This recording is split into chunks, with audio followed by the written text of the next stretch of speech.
thank you so much for doing this. Okay. You know, for starting, I really appreciate. The reason we reached out to you with a couple of other tutors is a lot of, as you probably saw on the webinar you were on, a lot of people were asking us, you know, is Bramble effective for younger students? And of course, a lot of us who are working with Bramble are very used to tutoring kind of secondary level students, you know, those aged from like 14, 18, 20 onwards. But we weren't so familiar with the kind of younger age groups. And obviously we noticed you and a couple of others really supporting Bramble on these webinars, which was amazing. And so we wanted to kind of get an article together and publish something, you know, on how to effectively use Bramble for younger students. But we didn't want to kind of come at it from our own perspective because we just don't have the experience ourselves. So it's interesting, particularly with you, and we have, as I say, we have a couple of other tutors who have made a similar transition to you, I guess, like out of necessity, Yeah. where you've switched all of your tutoring online. So I guess I guess one of the first questions is like, what age range do you teach? 7 to 11. So yeah. 7 to 11. So it's Key Stage 2. Occasionally Year 2, so just sort of 6, 7, but I haven't been any lower than that. I think you really need to be next to the child. So again, I can't talk from that experience because I haven't got that. So yeah. What's the youngest student you've had? She's 7. Okay, 7. Wow. And how did you find that in terms of the first couple of sessions? I'd say that to start off with, she was quite tentative. She was, you know, it wasn't like being with her. She was a little bit nervous, a bit worried when things didn't quite go well, or perhaps she couldn't work out how to use the tools on the screen, that type of thing. So it took her about 2 or 3 sessions to get used to it. And now absolutely fine. We can do anything really that I might do with an older student. So it's just taken a little bit longer because I think with the younger children, they need that encouragement that you can give to them when you're sitting next to them. And there's a lot of non-verbal support you can give to children that you can't give when you're not there next to them. You know, the gestures, the facial expressions, that type of thing. So I think they just need that TLC, which you can't always give with online. I can understand that. She's adapted, and children are, you know, they adapt. So it's fine now. And they've been brought up with technology, unlike us. Like we kind of, I remember pre-internet days. Well, I'm speaking for myself here, but I certainly remember the pre-internet days. But today, like children, just like a lot of them have iPhones from the age of like 4 or something, don't they? It's quite crazy how it's kind of integrated into their whole kind of behaviour, if you like. Yeah, well, with her, I don't think they were actually. Her typing skills weren't very good. She just wasn't used to using a laptop. So you could tell that there was a limited experience there. So she had quite a lot of catching up to do, really. Yeah, because from some of the feedback I got from you, you teach a lot of children who need extra support, right? So how have you found that? Have you found using Bramble for those particular type of students? I think you just have to give more time. You have to be patient and willing to wait. When you ask a question, you can't expect to get an answer straight away. It's just the processing time is longer. So you just have to give the encouragement and say, no, don't worry, I'm not going anywhere. Just have a think, and when you're ready, let me know. If you're not sure, you can either type "not sure" or you can tell me, and I'll know and I'll help you. But it's just not being impatient, really. It's having that time to let them think. Yeah. And have you used any of the transcription kind of tools for Bramble, particularly for the kind of the students with hearing difficulties? No, I haven't. No. So I did notice in the when you click on the question mark, that there's an option there. I wasn't quite sure what you're talking about. Yeah, so on the question mark, what you can do is it's kind of like a hidden. I think it was kind of like an experiment, a bit of an experiment in terms of to see. But actually, a lot of people have started using it for people with hearing difficulties. So you can click on the question mark, and you can get a complete transcription. So at the same time as you're talking, it will transcribe it. Okay, I'll give that a go with her. You've probably seen it with a lot of videos today, right? So a lot of videos, because they on a newsfeed, because they come down and they're typically muted at start, they've added transcriptions to most of the videos. Yeah. So I mean that's something which potentially could be something which is beneficial. Yeah. Because I've seen, as I say, I've seen some of the examples of some of the, and we'll get onto the how you keep some of these younger children engaged. Yeah. But some of your games look awesome in terms of, I was looking through that, and yeah, I can see why they would be engaged looking at some of the, because they're more like games than they are kind of real kind of act. Because what I typically do for the older students is obviously like pull in exam papers and textbooks and things, but of course that's not going to keep a younger student engaged, presumably, quite as well. No, they need to be having fun. Exactly. And I mean, they're really good children who I teach. They work hard, they want to please, and so there isn't really a problem with them staying focused. But if they are flagging a little, I'll put a game on, or I can just drop an image in, or it's just keeping it upbeat really, and we do a lot of chatting, and it's because we've already got a relationship from before the lockdown where we've been together, and I know them well, and they know that's a big part of it as well. Yeah. And I think if I didn't know the child, that's harder because you haven't had that time to form the relationship already. Yeah. So I know kind of what makes them tick, and the interactive dice, that sort of thing, if they can get it to work, but usually their pop-ups or their flash is blocked, so they can't use it. Yeah. But a lot of children are well prepared, and they've got dice and things that they can use anyway at home, so we can still play the games, or I just roll for them, but not as much. I see. Yeah, we get a lot of questions about whether using interactive games on Bramble in the webinars. I often get asked questions about certain interactive games. So do you typically link that interactive game in terms of inside the actual session app itself? How do you do that? So the board games, I've just done a screenshot and dropped them in on a page. Right. And then I've got the dice to make it interactive. So they have to go in and out of Bramble. They just click on the at the top of the page, and they go back into the dice, and then they click back into Bramble.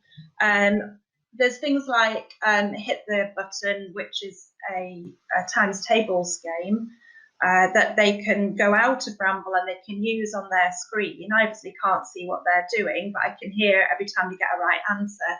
And because the microphone carries on, we can still engage with each other and talk to each other.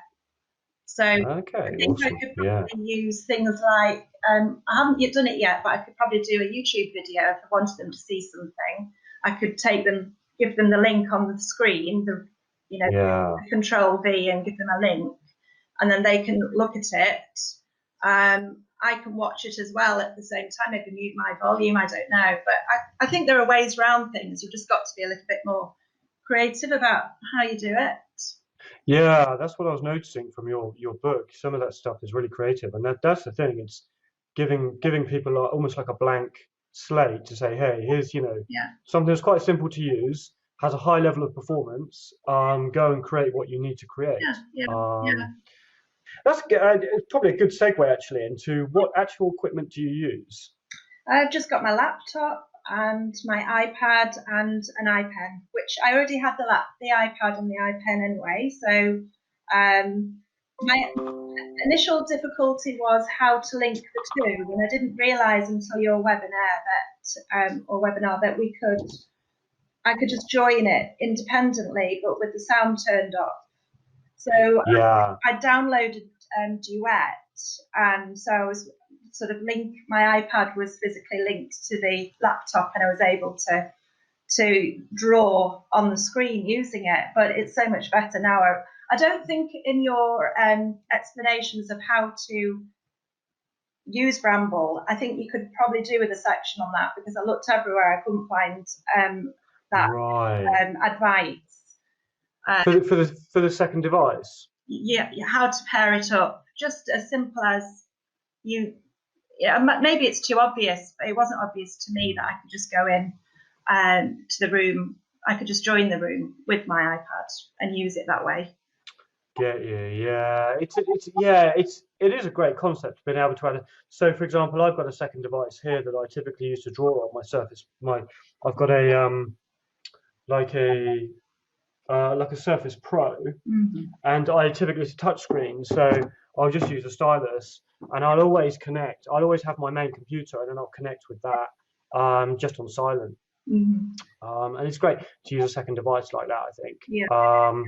Do many of your students have, like, do they typically use just a computer and a mouse, or do they also have like something to draw with? No, none of them have anything to draw with. I think that's the only limiting thing from their side of things, that I can do the drawing and everything else, but they struggle a little bit with their mouse trying to write or to draw. And they do use the typing tool, but drawing numbers, sometimes they use the mouse, that type of thing, and it does hold them back a little bit. So yeah, I've got a few of my students now to just invest in a graphics tablet, and it makes a big difference to just how active they are on the actual session, I think. Yeah.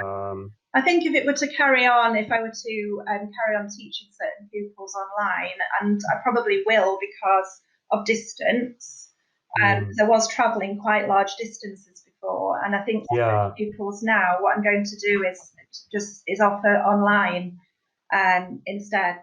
And then maybe, because it is an ongoing thing, they will invest in equipment that will make it easier. So yeah, it's a good investment. It's a particularly good. I mean, for tutors, it's a no-brainer. If you run a business, it just comes out as a business expense. So I'm quite happy to get not equipment which is going to yield a good investment in terms of what I tutor on. Definitely. Yeah. Okay, cool. So I noticed again, like, in terms of, you suggested that you prepare some of your sessions in advance. Again, like, some of the stuff you sent me was great, but how do you typically do that? Do you just go into your room link and then just kind of add? You've got folders, presumably, have you, of all of the different kind of sessions that you'll run with a particular student? I have folders for PDFs, but not for a session. I think that's the next stage, really, that if I've had a particularly good lesson, there's been one recently on using making haikus, that because I've used the same session with maybe 2 or 3 children within the same time period, I've been able to go into I can upload from session rather than from device, and it's still there. But then I realised that those things, they gradually get replaced. So I think it's 100 images at a time, isn't it? And then they drop off and other ones replace them. Right. I think what I'll have to start doing is maybe keeping images in files that I might want to use again, that I've used from the internet, because it's hard to find them again. But other than that, I do have folders that, say, for example, my 11 plus books that I use, I do, my other piece of equipment I've got is next to me is my printer and scanner, and I scan pages and then I save them. So I know that as I'm building up a bank, really, of that book. I can then keep coming back to, so I don't have to keep scanning it. And it's very quick. Once I know what I'm doing, I can scan the pages I need. Exactly, yeah. So sometimes after I've just had a session, I know exactly what I want to do next week, and because the child's got their own room, I can just set it up, and then it's usually quite a nice moment the following week when I think, all right, I've got to get that lesson ready, and I look and think, oh, I've already done it. Yeah. So it's good to be prepared like that. Absolutely. That's what I feel like. Just like because you can build up an asset base, like so. Even with the search stuff and the session recordings, like what I find is like the more stuff you kind of prepare over time, the more you've got this like big asset base just to use from. Like I've done the same thing over the past kind of 5 years or so. I've just got a Google Drive full of like lessons and exam papers and anything I want to use, and I can just drag it straight in, and it's very quick. Initially, it does take some work, Yeah, definitely yeah, some upfront yeah. work, but It's worth doing. once you, oh, 100%, Yeah, yeah, yeah. and because it just gets quicker and quicker the more you do, the more you've got, and the more you kind of go through those sessions.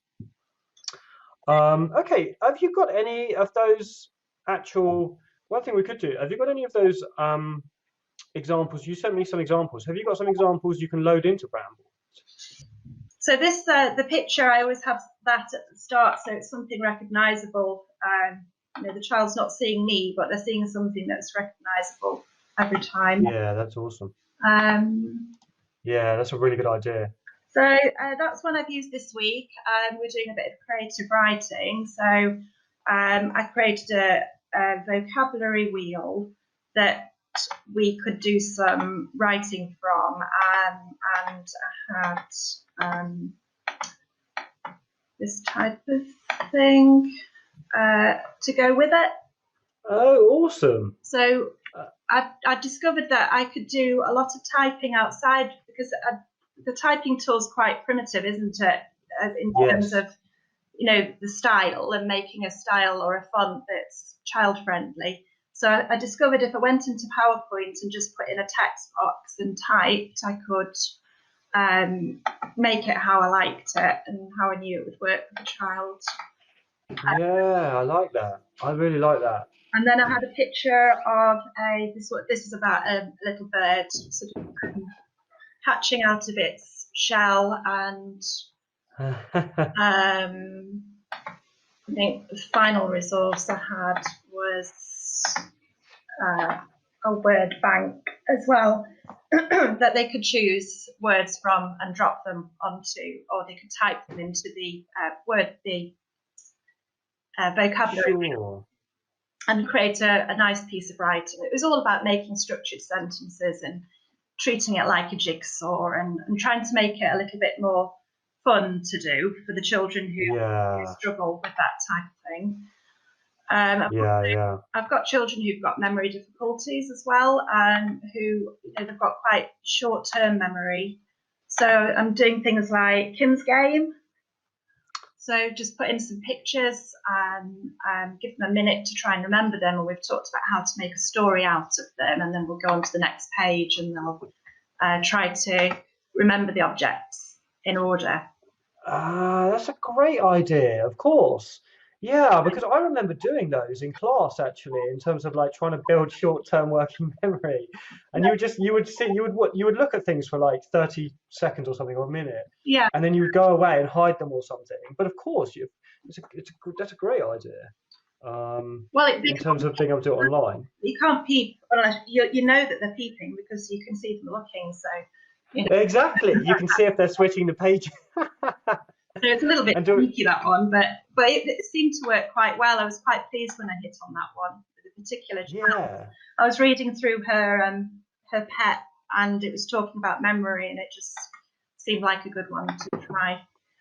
So we're doing haikus, and this was another one, and I was able to sort of just show them how the syllable structure works by they were reading it or clapping it, and I was counting out the syllables. Because you've got to just try and replicate. You're not there, so you've got to try and find a way of using, marks and movements on the screen to help them.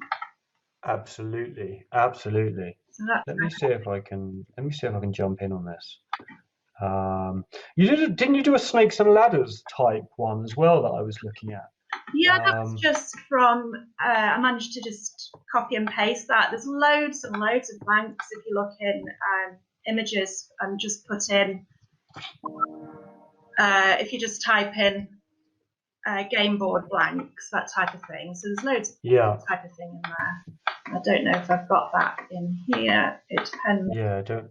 Well, there's hang on a moment, I'll just go on to the next page. This one's a PDF. I'm in Twinkle. Yes. So in Twinkle you can download. At the moment it's free, like yourselves. They've made it free to parents as well. So there's loads of stuff in there, loads of board games that you can. Oh, that's awesome. You could, in theory, get. I don't know, how well that would work again with younger students. But I guess in theory, you could have a couple of students come on and play the game together. Yeah. That would be good. Yeah. It would be good to do that. I keep saying, we must, because some of the children know each other, we must do that. So Yeah. I haven't had a that would be awesome. multiple children yet. No, well, let us know how that goes if you do, because I imagine that would be awesome if they all took a different colour, for example.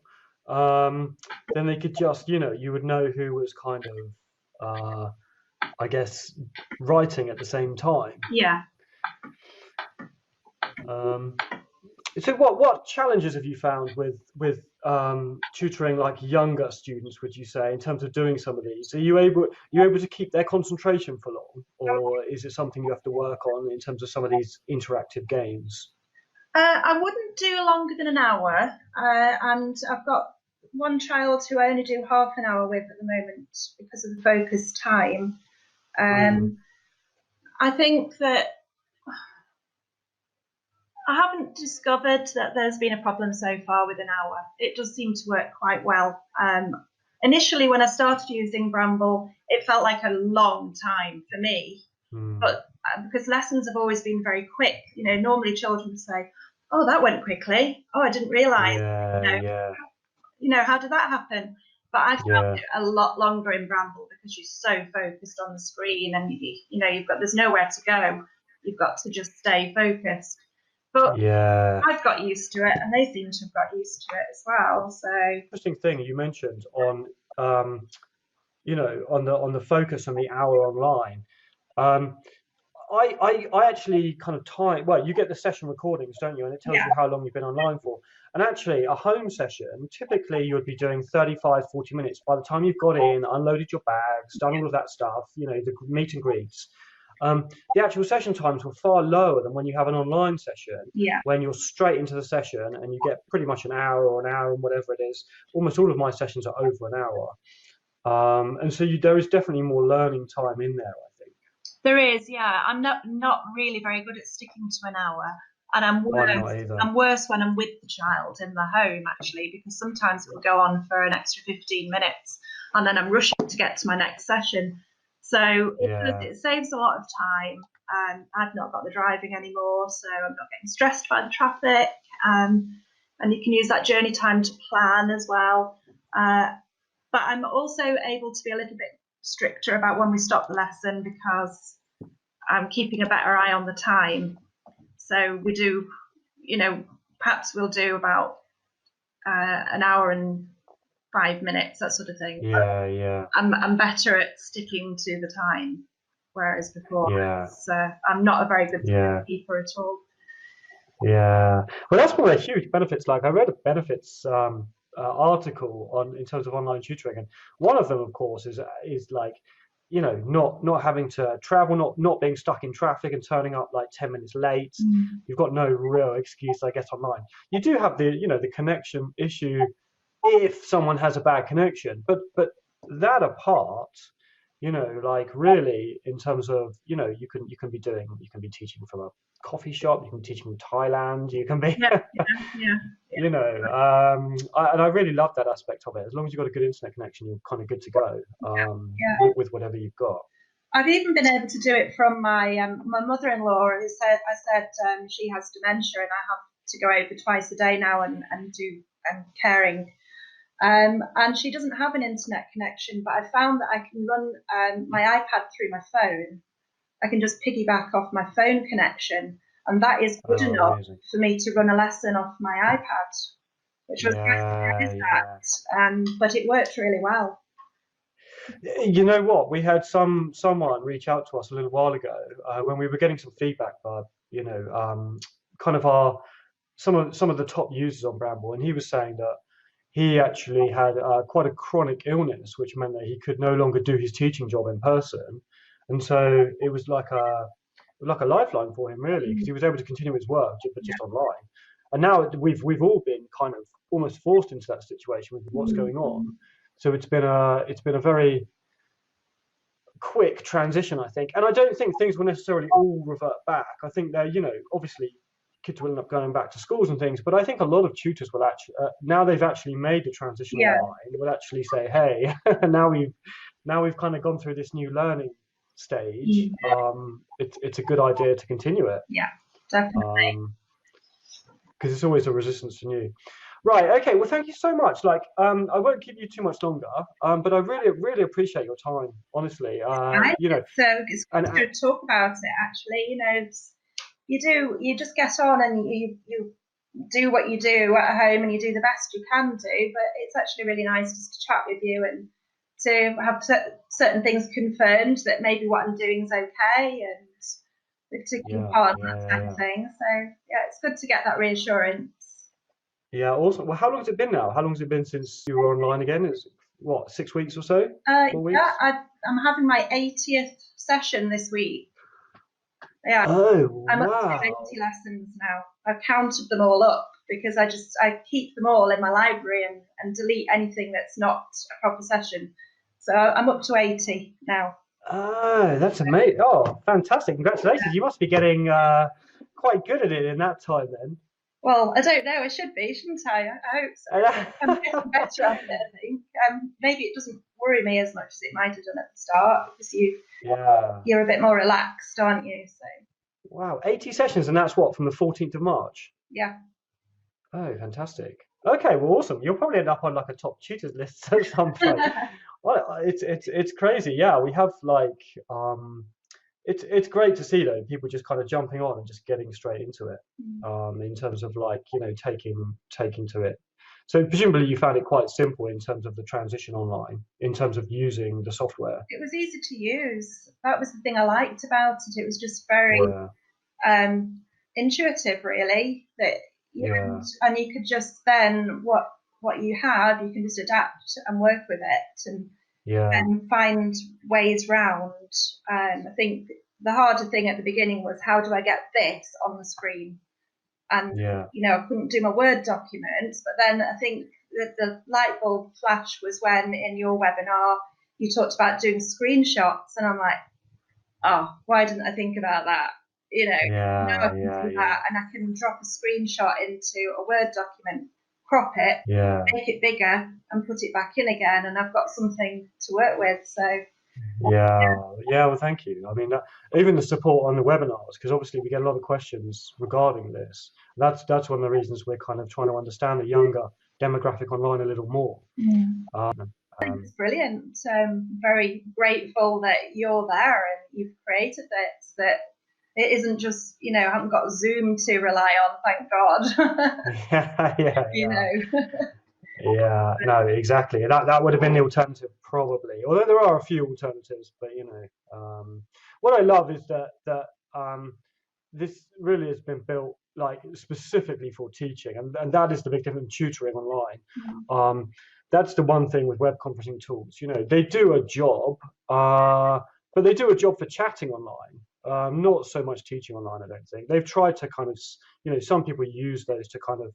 But it's like putting a square peg in a round hole to some degree. As I say, there are some things they're certainly useful for. But I think I like the fact it's being built for teaching from the ground up. Yeah, and you're available as well. That's what has made it amazing as well, because you're very good at responding to problems or queries. And because you are there and you're very amenable to supporting, and that's made a big difference as well. So that's great to hear.